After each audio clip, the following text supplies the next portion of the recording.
importante y hoy, entre las muchas noticias e informes que vamos a presentar, vamos a hablar, por supuesto, de eso que sucedió hace 25 años, el 5 de abril, cuando el entonces presidente de la República, Alberto Fujimori, decidió unilateralmente y atentando contra el orden democrático, disolver el Congreso de la República. Pero además pasó por encima de la Contraloría, del Consejo Nacional de la Magistratura y de otras entidades. A partir de ese momento hubo un hito en nuestro país, un antes y un después. Pero lo más alucinante es que pese a la cantidad de años que han transcurrido, 25, casualmente los mismos años a los que fue condenado por crímenes de lesa humanidad el expresidente, a través de su cuenta Twitter, hoy, justamente hoy 5 de abril, se encargó de recordarnos esa fecha, pero no haciendo un mea culpa, sino diciendo que valió la pena. De ninguna manera una dictadura puede valer la pena. Señores, bienvenidos a 90 Central. Vamos con los titulares.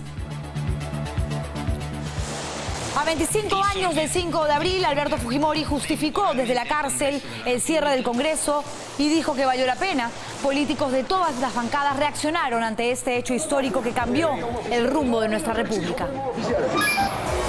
Y 4 personas resultaron heridas en una balacera ocurrida en Surquillo. Un grupo de marcas disfrazados de heladeros intentaron robar una casa de cambio. Todo pasó a plena luz del día. Atención, en exclusiva desde Piura, un equipo de Latina confirmó que 41 policías se contagiaron con dengue. También estuvimos en Palpa, donde más de 300 personas sufren este virus. Y escúchelo bien, el mejor chef del mundo, sí, el mejor, es peruano y se llama Virgilio Martínez, el dueño del restaurante Central. Él recibió esta distinción de una prestigiosa revista británica. Otros 2 restaurantes limeños están en el top 10 mundial. Hoy, miércoles 5 de abril, es tendencia en la red, el 5 de abril justamente, que se cumplen 25 años del autogolpe de Alberto Fujimori, Ventanilla por un incendio que consumió un depósito de reciclaje y Tomás Marzano por los 4 heridos que dejó una balacera en Surquillo. No hay tiempo que perder, señores. Vamos ahora con lo que sucedió. Porque hay algo que es muy importante. Algunos pueden decir, ay, durante todo el día han hablado los programas periodísticos del tema. Puede ser, pero un país sin memoria es un país condenado a repetir los mismos errores. Y por eso es que nosotros, a continuación, vamos a presentarles un informe, una nota breve, por supuesto, pero lo suficientemente concisa para que ustedes sepan, si es que no vivieron aquella época, lo que pasó el 5 de abril, cuando a través de Televisión Nacional, el que era el presidente de la República, Alberto Fujimori, decidió cerrar el Congreso. Él tenía minoría, por supuesto, su partido político tenía muy pocos representantes en aquel entonces en el Congreso de la República, donde existía la bicameralidad, es decir, una Cámara de Senadores y de Diputados. Y para no negociar, para no encontrar ese diálogo que se busca en una democracia, simplemente tomó una decisión que convirtió nuestro país realmente en una dictadura. Quebró el Estado de Derecho. Recordemos, señores, porque no hay nada peor que sufrir de amnesia. Vamos con la nota. Disolver temporalmente el Congreso de la República. No pase, señor, no pase. Que venga un oficial. Yo exijo que venga un oficial. El golpe del 5 de abril era una maquinación para hacerse absolutamente de todos los poderes. Pues no recordamos a Blancanelia Colán, no recordamos al Chino Medrano, no recordamos al ejército metido en las redacciones de los periódicos.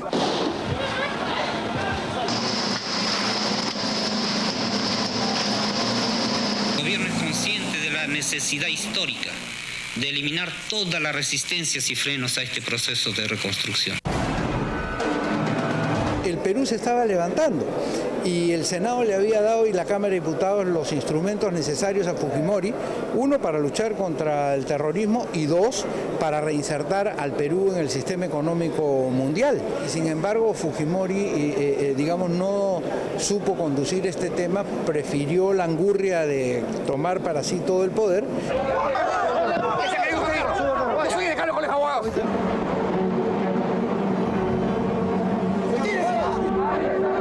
Aquí lo que hubo fue un manejo psicosocial para crear las condiciones previas para que la gente aprobara el golpe, como efectivamente lo aprobó.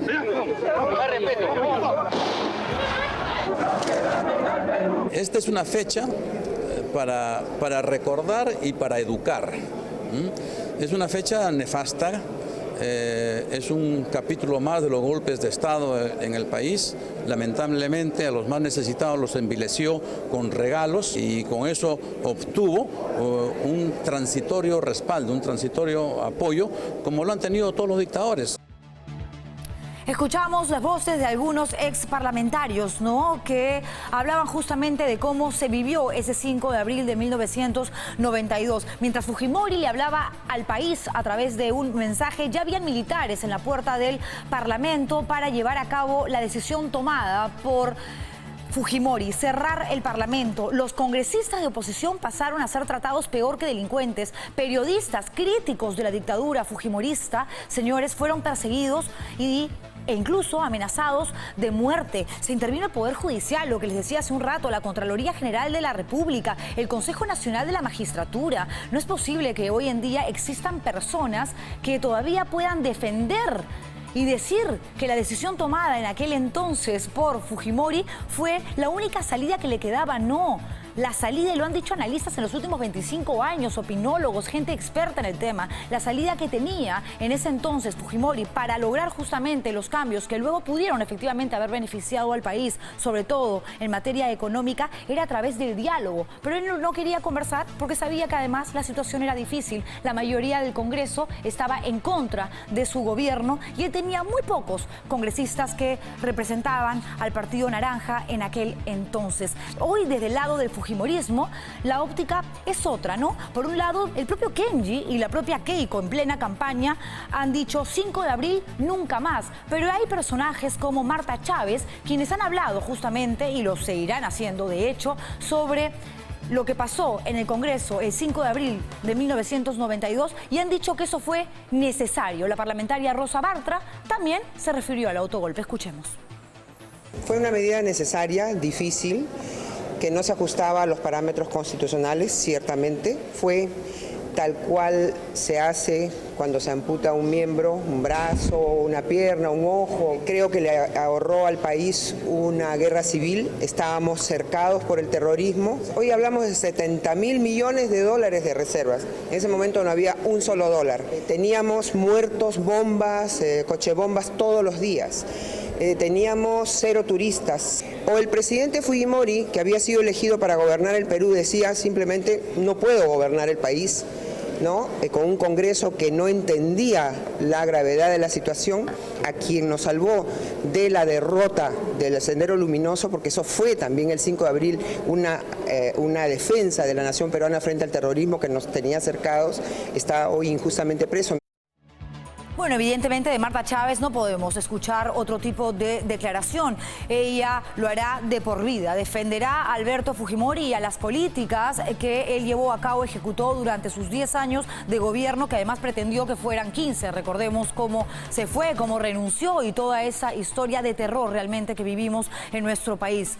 No se trata de decir, era la única forma de acabar con el terrorismo porque el Congreso no entendía qué era lo que buscaba el presidente de la República. Para eso se forman justamente grupos con la suficiente capacidad de diálogo para lograr algún tipo de consenso. Es como que ahora el partido de gobierno, que no tiene mayoría en el Congreso, le pide al presidente de la República, cierre por favor, PPK, el Parlamento, el Congreso, porque estas medidas que se están tomando y aprobando a través de la fuerza más grande del Congreso, que es justamente la fujimorista, pues nos hace mal. Así no se puede pretender vivir en democracia, y lo que hay que defender es la democracia, pero para ello hay que conocerla y entender cómo funciona. Las fuerzas políticas del Congreso también han reflexionado hoy sobre el autogolpe del 5 de abril. La mayoría, por supuesto, condenó lo que fue el quiebre democrático. El 5 de abril hubo un quiebre del orden constitucional en el país. Negar que durante el gobierno de Fujimori el Perú salió de una grave crisis, tanto en lo económico como, digamos, en el tema del terrorismo, yo creo que eso no hay que negarlo. Fue un hecho excepcional que nunca más debe volver a repetirse, nunca más, un 5 de abril. Y lo que tenemos que decir y exigir al fujimorismo es que no siga pretendiendo justificar. Los tuits que ha mandado hoy día el preso Fujimori son unos que pretenden justificar el 5 de abril. ¿Valió la pena el Grupo Colina? ¿Valió la pena que privatizaran las empresas estatales y se robaran los dineros y se los llevaran a bancos suizos? Los medios de comunicación hayan sido intervenidos, que jueces probos hayan sido destituidos de sus cargos. No valió la pena. He criticado y sigo criticando algunas cosas de los 90, porque me parece que se hicieron cosas malas y creo que también se hicieron cosas muy buenas en los 90. El autogolpe fue un tema absolutamente negativo, que no puede volver a suceder, que definitivamente Fuerza Popular no celebra, el fujimorismo que lidera Keiko Fujimori no celebra. No hay razón alguna, no hay justificación alguna para romper el orden constitucional. Jugamos dentro de este juego, ¿ok? Nosotros no vamos a cerrar el Congreso, no hay ninguna intención de cerrar el Congreso y romper el orden constitucional.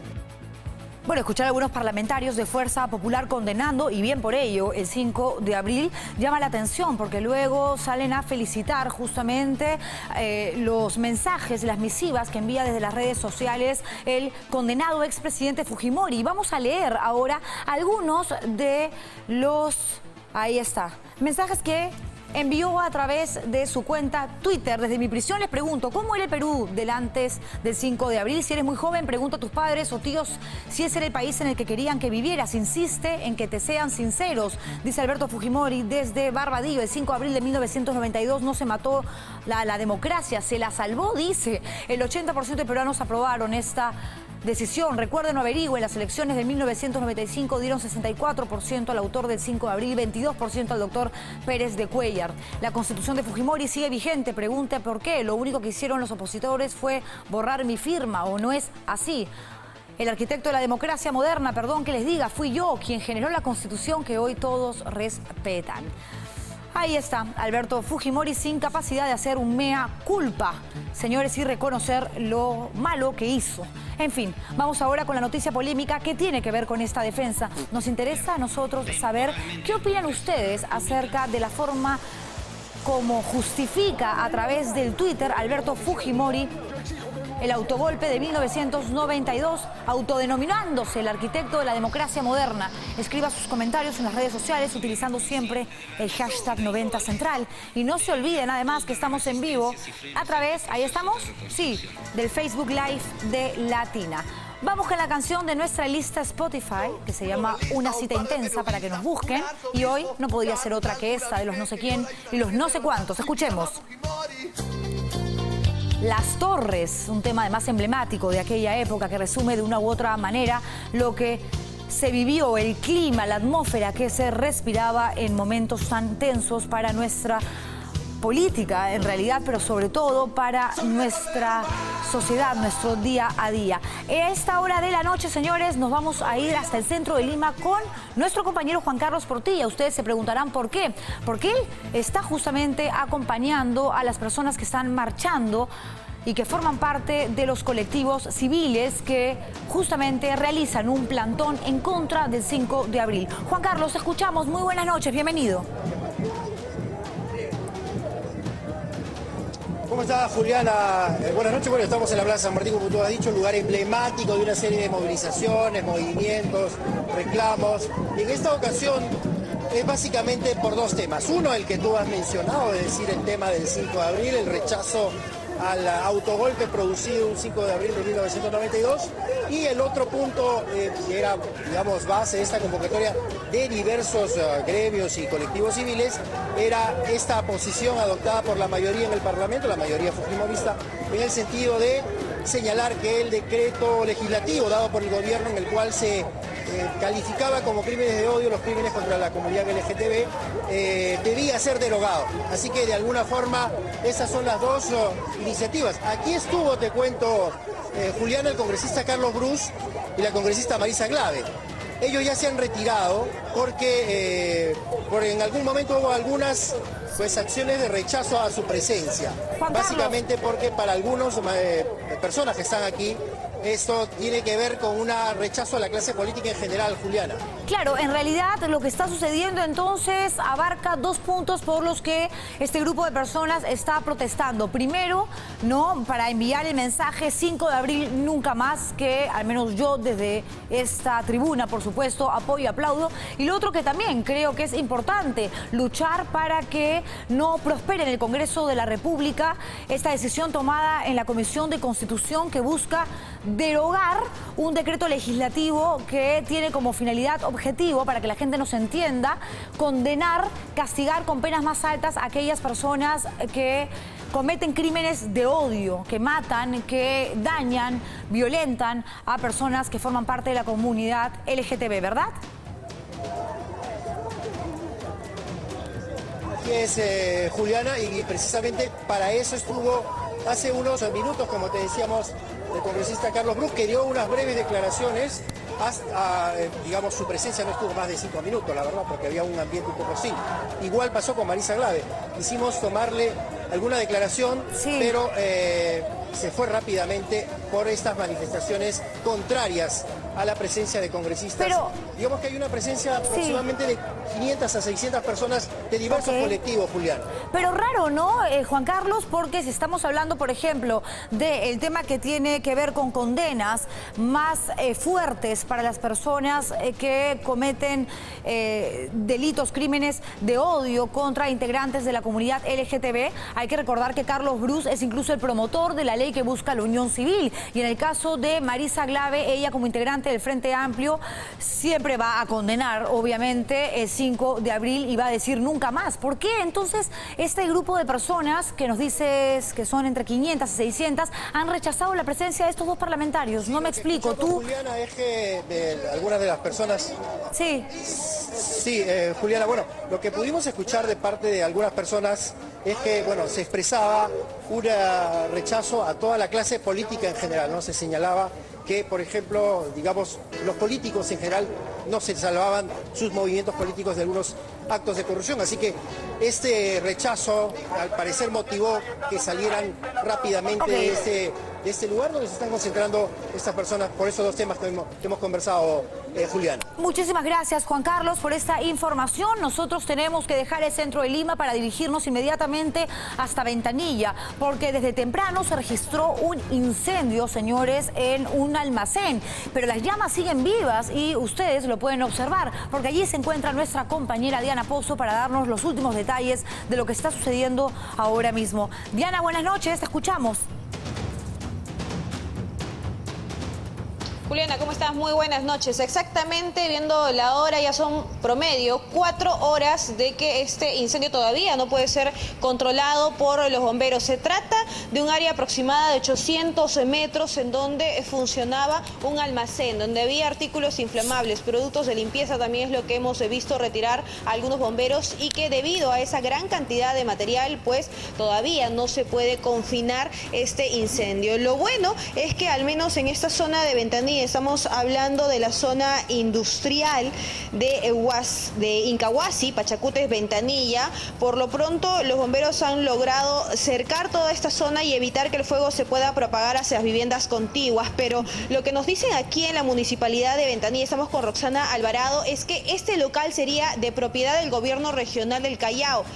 ¿Esto es cierto? Y en todo caso, ¿por qué estaba siendo administrado por terceros y funcionaba un almacén clandestino? Porque nos dicen que tampoco tenía licencia de funcionamiento. Sí, bueno, para aclarar, toda la zona industrial de acá de Pachacútec en Ventanilla, todos los terrenos corresponden al gobierno regional del Callao, todos los terrenos. ¿Qué uso le está dando el gobierno regional del Callao a esos terrenos? Si lo ha cedido en uso, si los ha alquilado, si los ha vendido, ese es algo que el gobierno regional del Callao tiene que descargar en todo caso, ¿no? Pero ustedes no saben si esto habría sido invadido, porque aparentemente tiene años, según dicen los vecinos, funcionando. Exactamente. Nosotros, obviamente, como Municipalidad de Ventanilla, preocupados por las cosas que se han venido dando en como especie de depósito, hemos visitado a través de nuestra gerencia de fiscalización reiteradas veces. Ellos han sido notificados, hemos dejado algunas notificaciones ahí y obviamente a la espera de los trámites administrativos correspondientes como autoridad municipal. Sí, Juliana. Sí, Diana, exactamente qué tipo de productos se almacenaban en este local. Única y exclusivamente artículos reciclados. Hemos visto plásticos, cilindros, algunos insumos químicos también, porque por momentos se escuchaba detonaciones dentro del incendio. Y no sé si tú has visto estas mallas para lavar platos, ollas. Bueno, de ese tipo de productos también hemos encontrado regados por alrededores de esta zona. Además, una zona que está ubicada de manera céntrica, porque si tú ves en la parte baja está la avenida Néstor Gambetta, circulan los vehículos. Si bien esto es una pendiente, lo peligroso de aquí era de que el fuego, conforme iba avanzando, podía hacer que caiga hacia la misma vía. Ya menos mal, con la ayuda de cargadores frontales y con cisternas de agua, también 8 cisternas en total que la municipalidad ha tenido que traer, porque es una zona donde no hay agua, por cierto, se está logrando hacer que el fuego se encierre en este local y no avance. Y dime una cosa, Diana, ¿cuántos bomberos aproximadamente han llegado a la zona? Porque tienen más de 4 horas trabajando para tratar de apagar el fuego y no lo logran. Y si bien ahora las viviendas aledañas a este almacén no se han visto afectadas, si esto demora en controlarse, pues sí se pueden generar daños mayores y personas también resultar heridas. No, claro, son 11 unidades los bomberos que han llegado aquí. El incendio se ha considerado como código 2. Además de eso, como tú bien dices, mira el color del humo, no es realmente tóxico, incluso se puede sentir un olor fuerte. Aparentemente eso no habría sido solo un almacén, habría de repente la fabricación de algunos de estos artículos, porque ha habido algunos insumos también que se han podido retirar de ese lugar. Y además que la zona era cercada por también maderas, o sea, era precario nada más. De acuerdo. Bueno, el gobierno regional tiene que dar una explicación y tu entrevistada lo decía hace un rato, ¿no? Porque no es un local que pertenezca a una empresa privada, señores, es un local público y por lo tanto alguien tiene que responder por esto que está sucediendo. Gracias, Diana, nuevamente. Dejamos ventanilla para ir con esta que es una muy buena noticia, porque el Perú hace rato ya viene haciendo noticia, dando que hablar en el extranjero a través de nuestra gastronomía, pero este definitivamente es uno de nuestros mayores triunfos, y digo de nuestros triunfos porque finalmente cuando se trata de algo como lo que van a ver a continuación, evidentemente todos sentimos que de una u otra manera salimos pues vencedores, ganadores. El que nos representa, el que ha recibido este premio para todo el país, es el chef peruano, que además es encantador, Virgilio, señores, el dueño del restaurante Central, que además es sumamente rico y uno de los más lujosos, sí, también del país. ¿Alguna vez he ido? Javier Ávila me pregunta. Sí, por supuesto, invitada, claro que sí, pero he ido. Un aplauso realmente para este tremendo chef Virgilio Martínez, bien ganado el premio, y además hay 2 restaurantes limeños que figuran en la lista de los top 10 global. ¿Qué opinas que te hayan otorgado este premio? Es fantástico, la verdad no me lo esperaba. Mencionaste mi nombre y wow, soy yo. Aún sin salir de su asombro, estas fueron las palabras del chef peruano Virgilio Martínez, al ser elegido como el mejor chef del mundo por la Academia de Expertos en Cocina Internacional a nivel mundial. Creo que de las cosas que más disfruto en Perú de ser chef o de cocinar es que me conozco más como peruano, ¿no? Me conozco más como parte de este entorno, ¿no? Martínez, quien también es representante de la marca Perú, recibió halagos de los chefs más importantes del mundo. Y es que el peruano ha llevado nuestra cocina a otro nivel, innovando los mejores platillos de nuestra gastronomía, pero sin perder la esencia. Yo creo que toda tradición necesita innovación y es lo que ofrecemos en Central, ¿no? Esta parte de tradición, naturaleza, cultura, puesta de una forma creativa, muy actual, muy peruana, ¿no? Su talento lo ha llevado a recorrer varias partes del mundo, dando conferencias en Europa y deleitando a los paladares extranjeros con nuestros platos bandera. Virgilio también ha formado parte de la serie internacional Chef's Table, transmitida por Netflix, dedicada a los mejores cocineros a nivel mundial. Los elogios a nuestro compatriota no pararían en la premiación. Por primera vez, su restaurante Central fue escogido entre los 10 mejores del mundo, ocupando el puesto 5, mientras que el restaurante Maido del chef peruano Mitsuharu Sumara se encuentra en el 8º lugar. También, como años anteriores, Astrid y Gastón sigue siendo considerado uno de los mejores restaurantes del mundo. Una noticia que vuelve a llenar de orgullo a los peruanos, gracias al talento de estos cracks de la cocina peruana. Merecido triunfo, sin duda, porque no pasa solamente por tener criterio y cocinar rico, porque puedes mezclar una serie de especies, ¿no? Y utilizar un buen vino, meterlo en la olla y ya, qué rico quedó el plato. Virgilio siempre ha manejado una mística especial y eso es lo que se transmite a través del sabor de sus platos. Este no es solo un triunfo para el Perú, ni para él como profesional, sino también como persona, porque su esposa es cocinera también.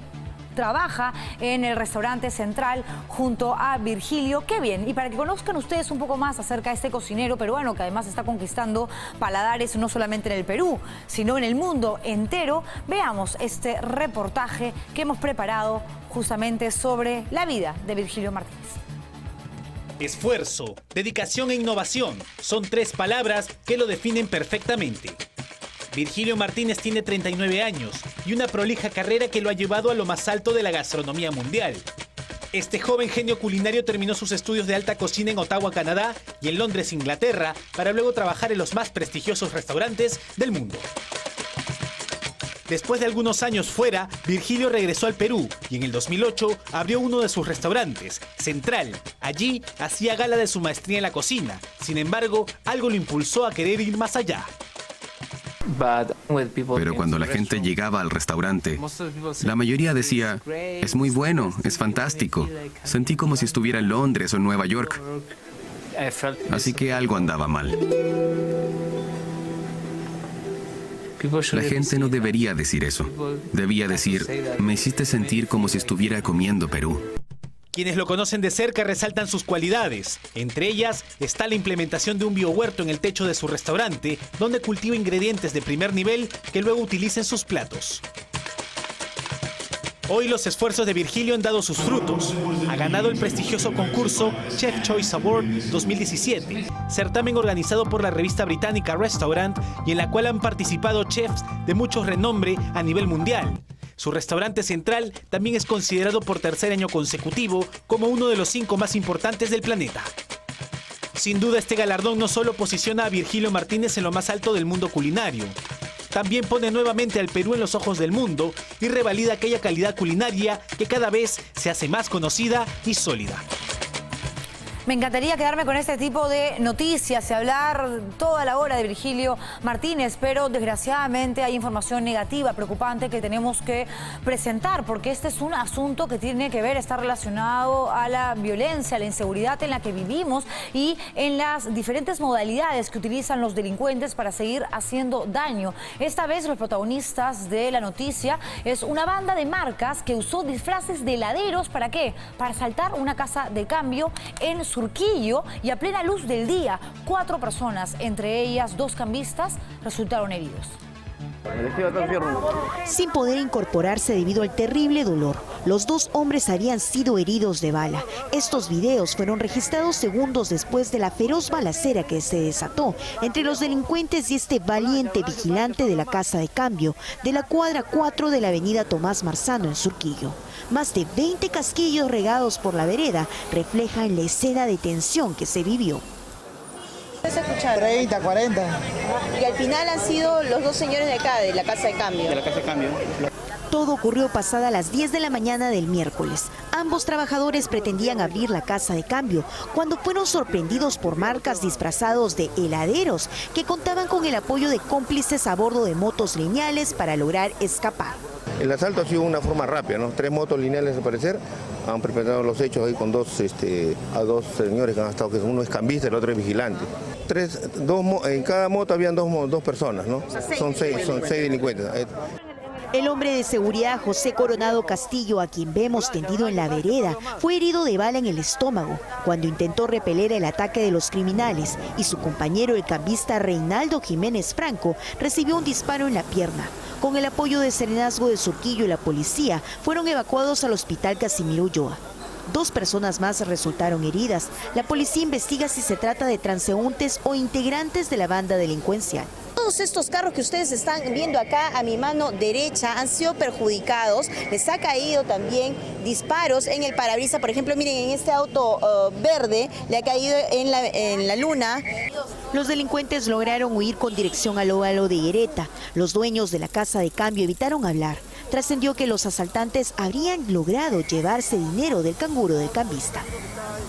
Y es que ya no solo se inventan todo tipo de modalidad, forma de asaltar, delinquir, sino que les importa 3 pepinos poner en riesgo a personas que no tienen absolutamente nada que ver con su supuesto objetivo. Ellos iban a una casa de cambios, pero varias personas han resultado heridas porque esto sucedió en plena avenida Tomás Marzano, en Surquillo, a plena luz del día, y de pronto se desata una balacera y pudo haber pasado por allí un niño, una niña, una mujer embarazada y morir, señores, y morir. Estamos hablando de una situación sumamente seria y justamente de temas serios vamos a seguir hablando. Hasta ayer que hablábamos con José Montánchez, nuestro compañero que se encuentra todavía haciendo sus respectivas coberturas en Piura, había 9 agentes policiales que presentaban síntomas que podrían estar relacionados al dengue. Hoy un equipo de Latina, otro más, viajó hasta el norte del país y pudo confirmar que no 9, sino 41 agentes tienen dengue. El Comando Nacional de esta institución ha llevado ayuda, por supuesto, a estos policías que han resultado además damnificados justamente por los desbordes. Veamos. Una delegación de la Policía Nacional liderada por su director, el general Vicente Romero, acaba de llegar a la ciudad de Piura, trayendo 6 toneladas de víveres para los damnificados.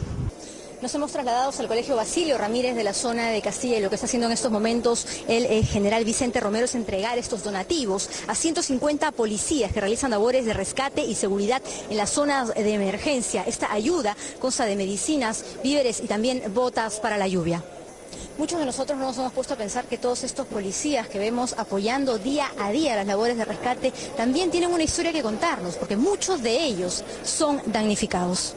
La ayuda también llegó a Catacaos y miren ustedes en qué condiciones están trabajando los policías de la comisaría de este distrito. El Huayco pasó por aquí y aún no se ha terminado de filtrar el agua. De la policía también llegó hasta la comisaría de la urbanización El Indio, una de las más golpeadas tras el desborde del río. Aquí también se ha traído ayuda, víveres para los policías que han resultado damnificados. Ya se retira en estos momentos entonces el director general de la policía, Vicente Romero, quien ha inspeccionado esta comisaría ubicada en la urbanización El Indio. Tenemos un promedio de 41 efectivos que están justamente con el problema del dengue.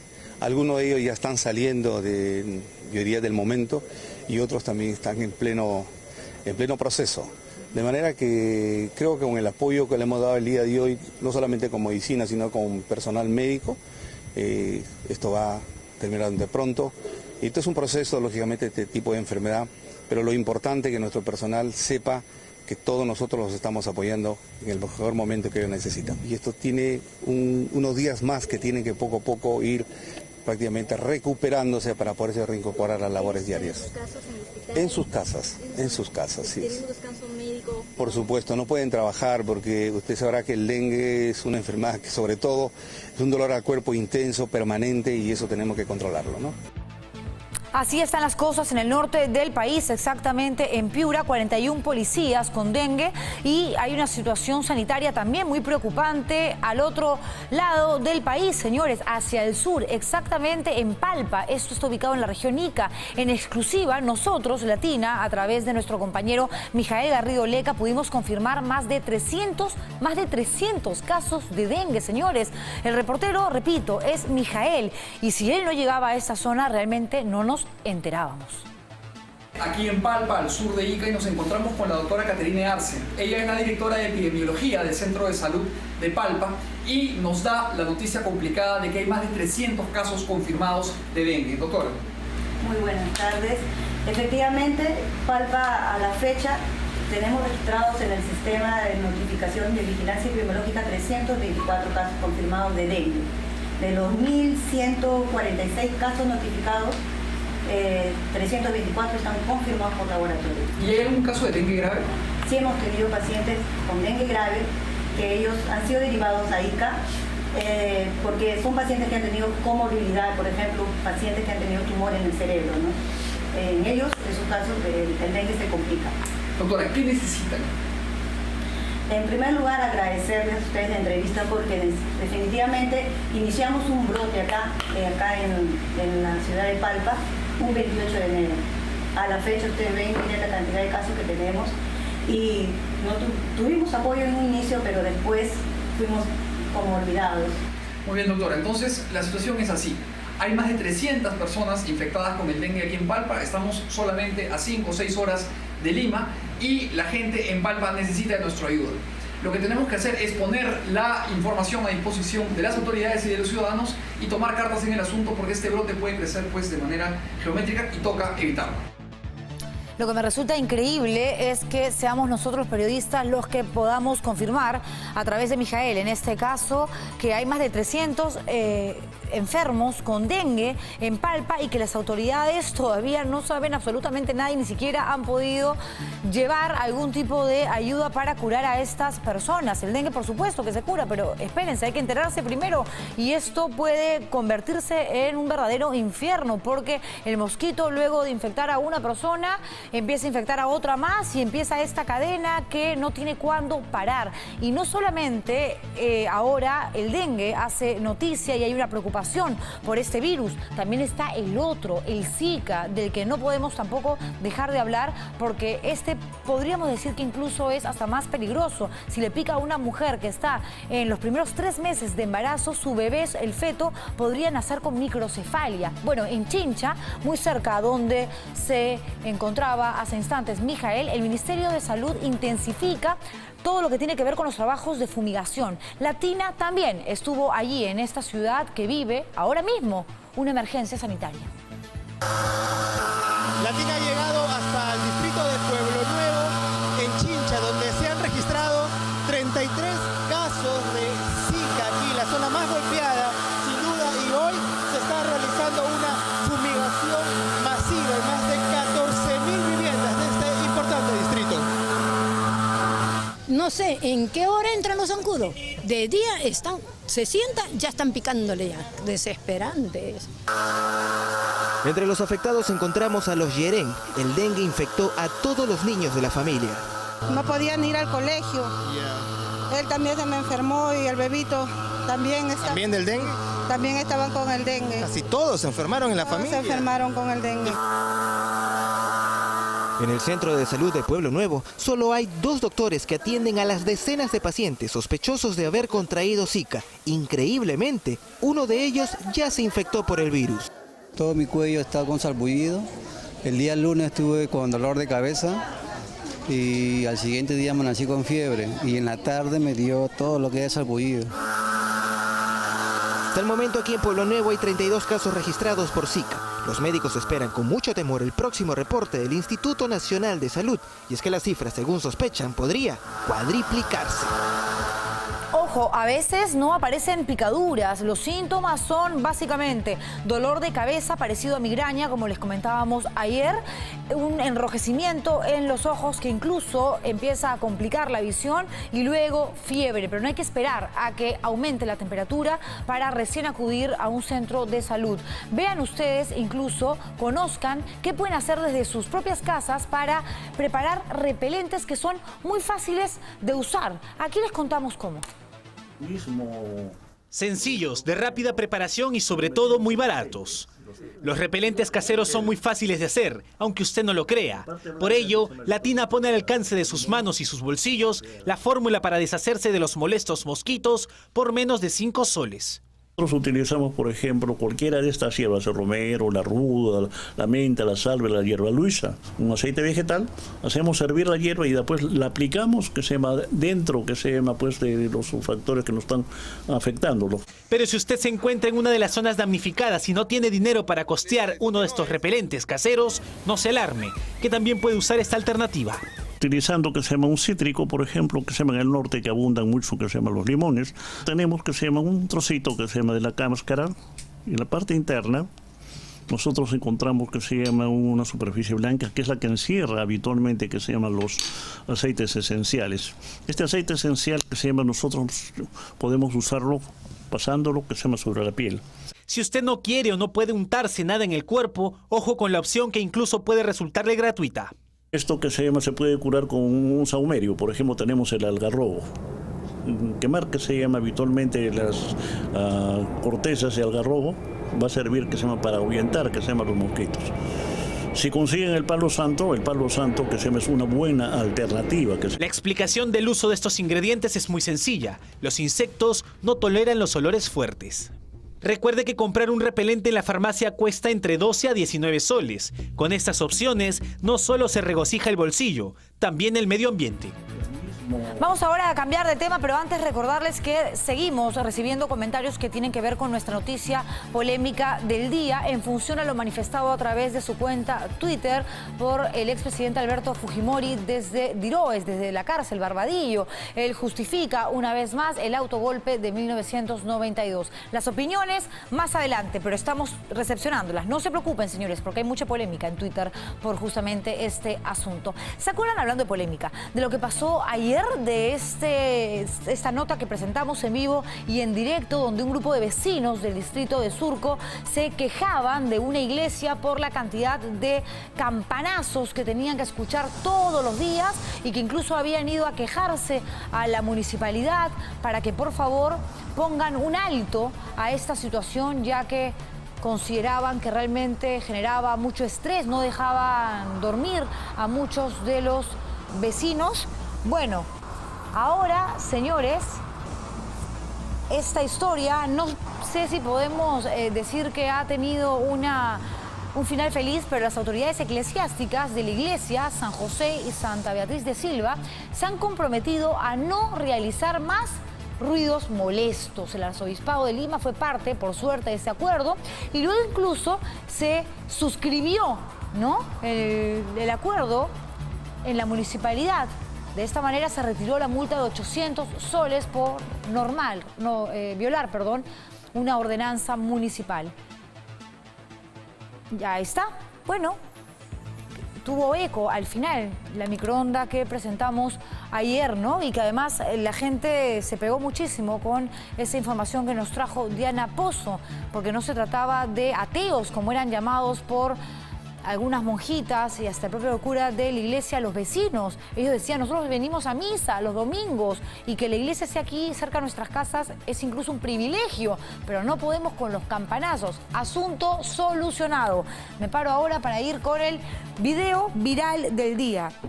Como todos los días, nosotros presentamos las imágenes que se roban el show a través de redes sociales, en internet. Esta vez la abuela llama a su esposo para hacerle un truco de magia con esta botella, miren. Ahí está. Es buenísimo. En realidad la abuela le dice, te voy a hacer magia. ¿Qué magia? Ven para acá. Y le moja la cara. Este tipo de situaciones, además, ¿no?, que son poco trascendentales, divertidas, caseras, rutinarias, como queramos pues llamarlas, se convierten en un boom en YouTube, ¿no? Alguien la cuelga en el Twitter, en el Facebook, y automáticamente, ¿no?, se empieza a reproducir la imagen una y otra vez, la gente la comparte desde un país a otro, y miren ustedes, la abuelita sin querer queriendo se convirtió en noticia y ahora ya es famosa. Vamos ahora con algo que yo creo que también se va a volver famoso porque está buenísimo. Es un nuevo servicio que va a permitir transportar a viajeros del aeropuerto Jorge Chávez a distritos de Lima Metropolitana. ¿Cuál es la idea? Cuidar justamente la seguridad de las personas que arriban a la capital. Miles de pasajeros cargados de maletas entran y salen todos los días del aeropuerto Jorge Chávez. Eso los expone a ser blanco de la delincuencia. Frente a este riesgo, la empresa Airport Express Lima habilitó su servicio de buses que parten desde el interior del aeropuerto a puntos estratégicos en Miraflores. Como la seguridad es lo primero, se han dispuesto dos medidas claves.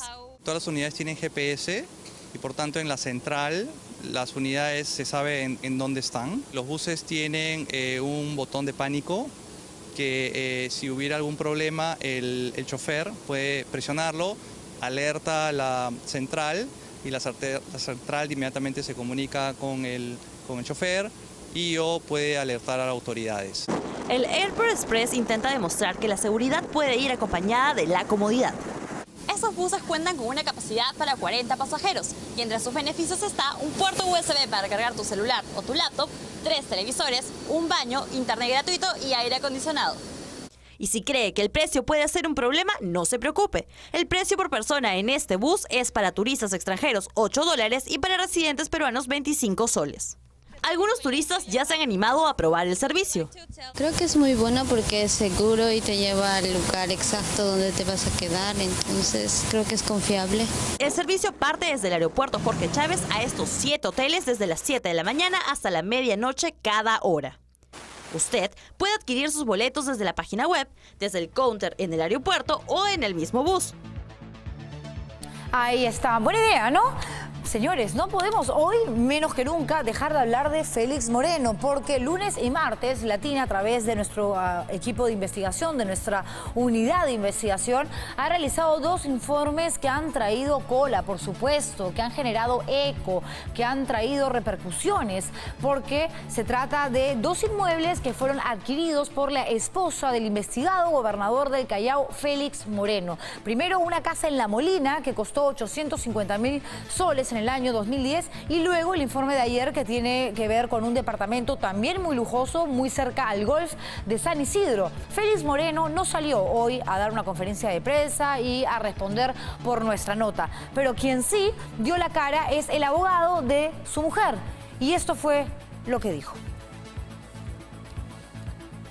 La defensa de la esposa del investigado presidente regional del Callao, Félix Moreno, dijo que se justifica el pago de $80.000 por un departamento que queda a menos de 50 metros del golf de San Isidro. No es un loft, no es un super departamento, es un departamento pequeño, mesocrático, ubicado en una buena zona, pero no es definitivamente un departamento de lujo.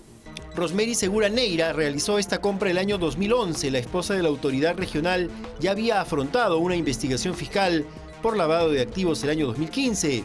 Según consta en este documento, el Ministerio Público inició el procedimiento luego que la exfuncionaria de la región Callao realizara una serie de transacciones bancarias. Tras realizarse un peritaje a sus cuentas, se concluyó que no tenía desbalance patrimonial. En un proceso que duró más de un año. Y en ese periodo, el propio Ministerio Público estableció que ella no solo no tiene un desbalance patrimonial, sino que tuvo un superávit en toda esa década. La defensa de Rosemary Segura señala que la propiedad que en La Molina, donde vivía con el presidente regional, no fue pagada en efectivo, sino en 2 armadas. En total se pagó $294.000. La casa se terminó de pagar el año 2010. Y quiero ser enfático y claro, la casa en La Molina fue adquirida en el año 2010 y fue producto de mis ingresos y de un préstamo que tuve. Y eso se puede corroborar. La defensa de la esposa de Moreno añade que los diversos arreglos, como la construcción de una piscina, jacuzzi y otros ambientes, se dieron en un lapso de 10 años. Bueno, nadie está hablando de los arreglos de la casa de La Molina que dicen que se llevaron a cabo, se ejecutaron en un lapso de 10 años, ¿no? ¿Cómo van a ser 10 años? Estamos en el 2017 y la casa se compró en el año 2010. No estamos todavía en el 2020, pero en fin, ok.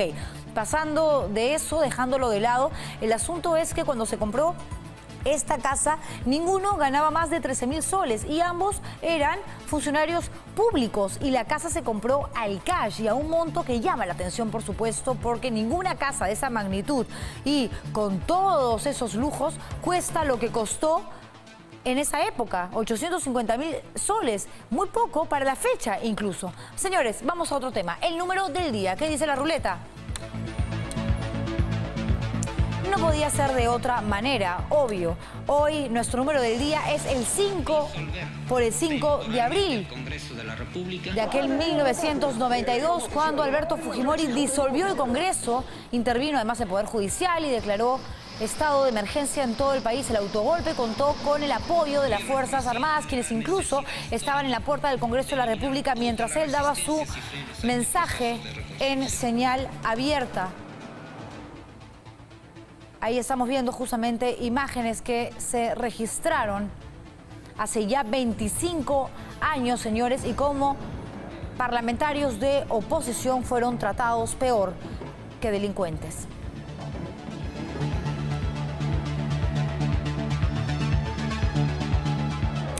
Vamos ahora con notas que nos llegan desde el interior del país. En Huaraz, funerarias decidieron realizar un plantón frente a la sede del Seguro Integral de Salud. ¿Por qué? Porque según los dueños de estos negocios, el SIS les debe plata. Algunos afiliados al seguro se unieron a la protesta exigiendo que se les devuelva el dinero del sepelio, imagínense. Y en Huancayo, esta mujer, en absoluto estado de ebriedad, castigó a su hijo con la parte plana de un machete, imagínense.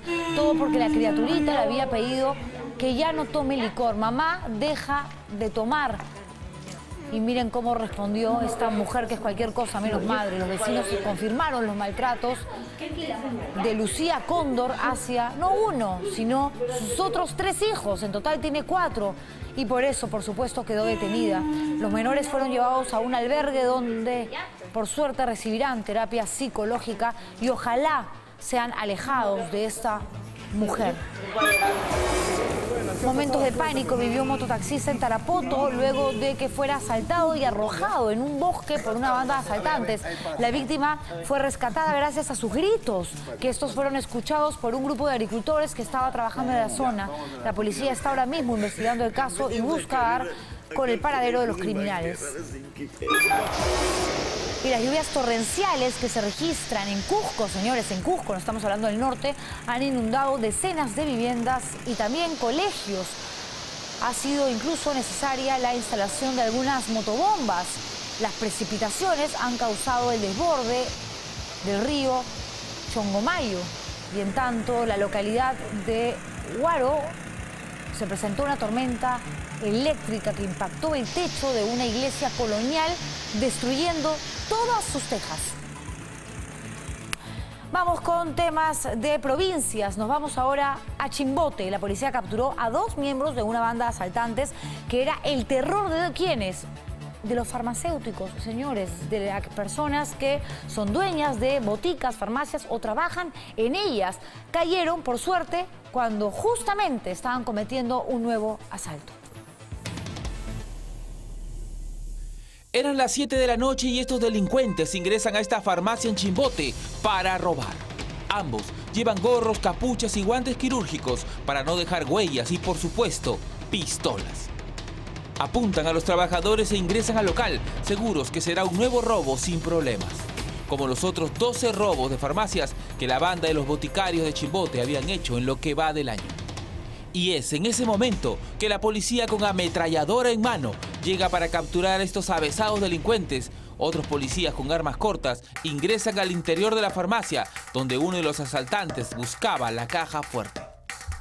Uno de los trabajadores ve a los policías y se agacha, y el delincuente de casaca azul sale para ver qué pasa, y al ver a los policías se le fue lo valiente. Es reducido y tirado al piso.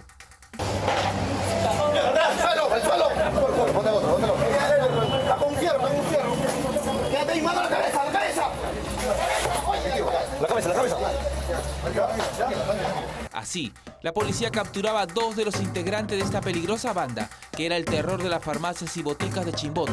Fueron identificados como Cristian Pizán Ravelo, de 24 años, y Eric Sarmiento González, quien se negaba a dar cualquier información si no venía sus abogados. Hombre, mi nombre, tu abogado. ¿Ah? Que venga tu abogado, venirme. Estos son solo 2 de los integrantes de esta peligrosa banda que había robado una docena de farmacias y boticas casi impunemente durante meses.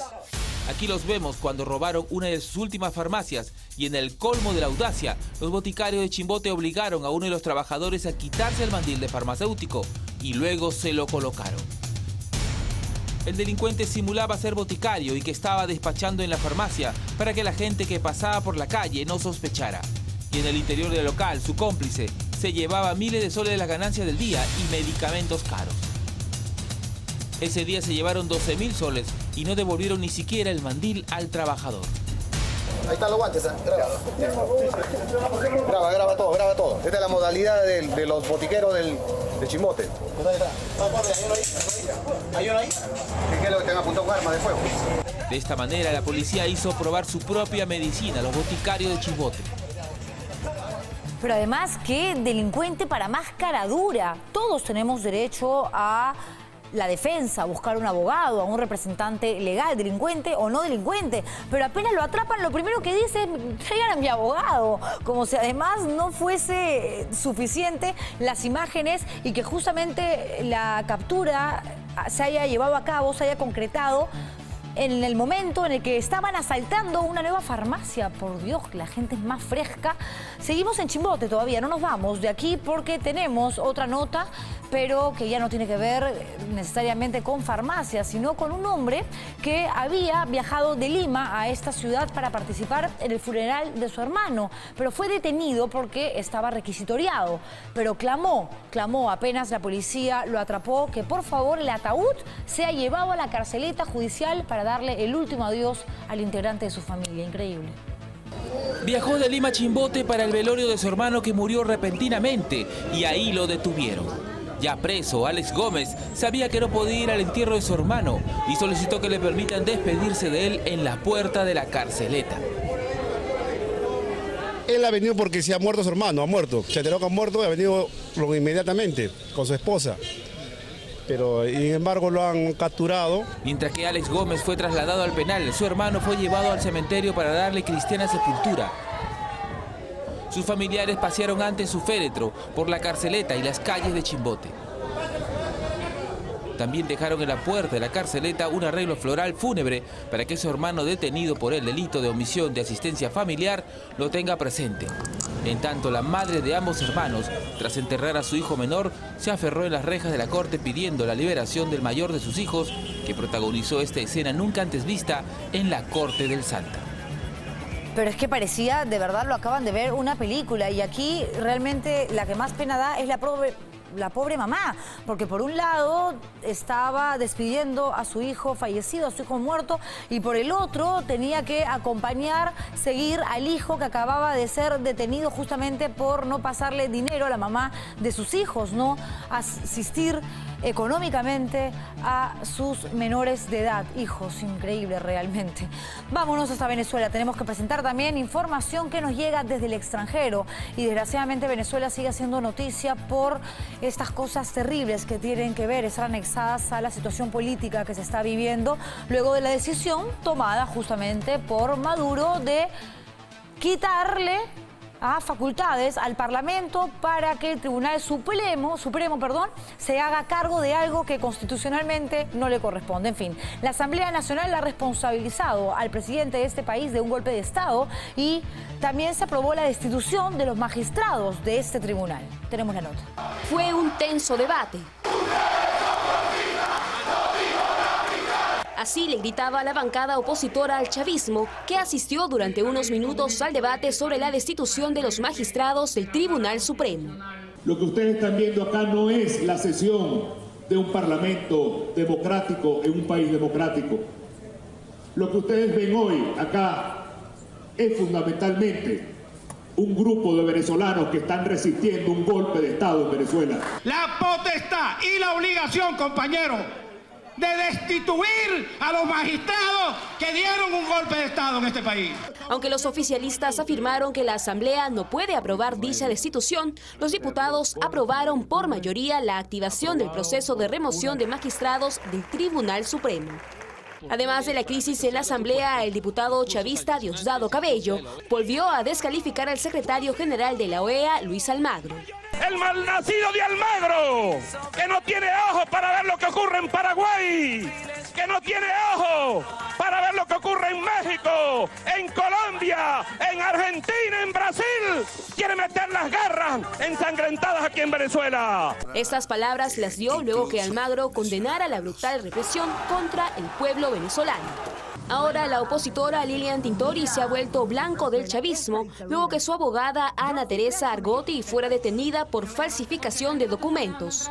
La mujer aseguró que la evidencia es falsa, pues todo lo encontrado fue puesto en sus manos por la propia Guardia Bolivariana.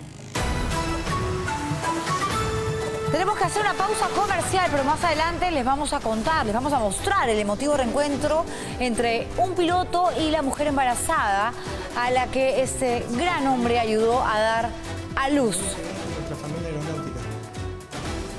Y también en una nueva entrevista, Paolo Guerrero cuenta anécdotas no conocidas Regresamos, señores, pero vamos a estar en el Facebook Live con nuestra polémica, respondiendo a sus comentarios sobre el autogolpe de 1992 y lo dicho hoy por Alberto Fujimori.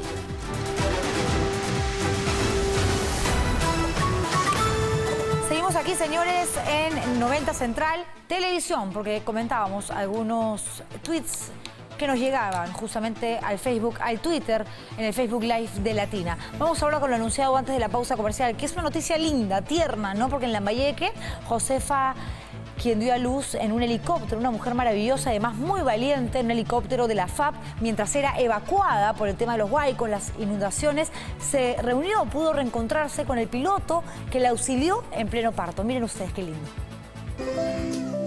Fue la misión más hermosa de toda su carrera.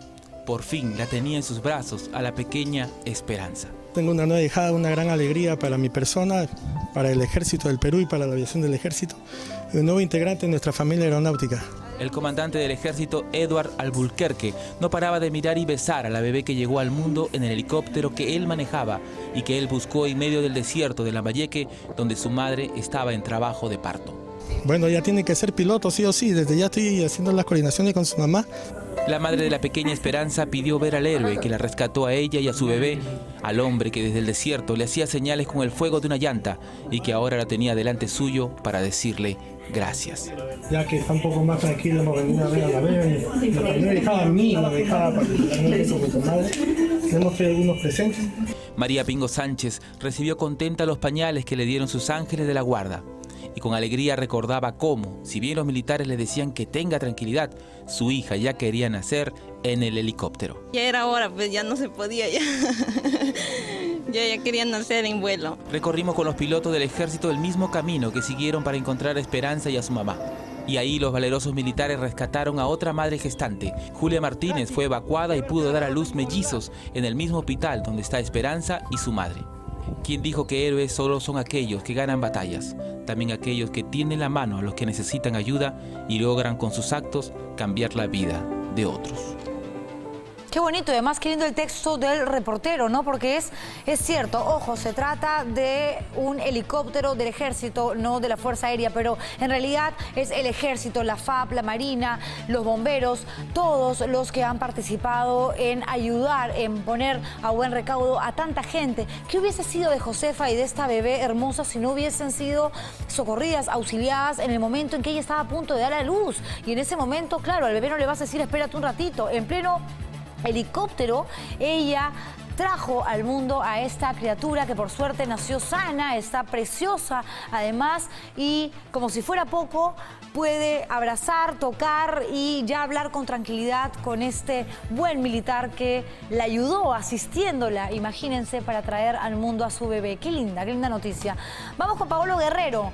Señores, ofreció una extensa entrevista, él que es de hablar poco, sí, pero lo hizo no un medio peruano, sino brasileño. Allí restó importancia, en realidad no le hizo mucho caso a los halagos que ha recibido por su capacidad, que es indiscutible, como goleador. Escuchemos. El peruano Paolo Guerrero fue entrevistado por el portal web brasileño Globo Esporte, destacando su capacidad goleadora, pues se convirtió en el goleador del Flamengo. El ariete respondió a los halagos que recibió de parte del diario británico The Guardian, el cual señalaba que jugaría en el Barcelona de España, si fuera brasileño o argentino. Yo eso con meus empresários, eles resolvem, eu tento me focar sempre no futebol e não dar muita atenção nisso, né? Porque acho que depois desconcentra e já fica pensando, eu tento me focar em uma coisa só, me treinar bem e jogar bem. Asimismo, confesó el motivo por el cual arrojó un tomatodo a un hincha alemán cuando militaba en el Hamburgo. No, ele me xingou, acho que ele era uma pessoa racista e eu saí bravo do jogo e aconteceu porque o cara estava me xingando só a mim. Eu tinha jogado 10 minutos, foi meu segundo jogo, eu machuquei o joelho, operei, fiquei 8 meses sem jogar. A pessoa começou a me xingar, eu não tinha culpa nenhuma, habíamos empatado uno, mas eu porque era de cor. Nessa época tinha pouco latino. Reveló que siempre sintió admiración por Ronaldo, el fenómeno. Siempre me tenté focar las cosas que hacía Ronaldo fenómeno.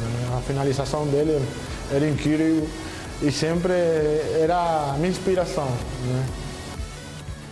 Bueno, y con Paolo Guerrero, señores, nos despedimos y con esta canción, Las Torres, de los no sé quién, los no sé cuántos, que forma parte de nuestra lista, una cita intensa del Spotify, porque hoy el tema ha sido básicamente el 5 de abril y lo que sucedió hace 25 años. Tema polémico, me están diciendo de todo en el Twitter, algunos me avalan lo que yo opino, otros me critican. Eso es bueno en democracia, ojo, no insulten porque ahí se me achoró, ¿ah? Pero está bien que vivan las opiniones diferentes, encontradas, y hay que sentirnos orgullosos de hoy poder vivir en un Estado democrático, señores, donde se respeta el Estado de Derecho. Me voy, regreso mañana a las 7 en punto con 90 Central. Chau.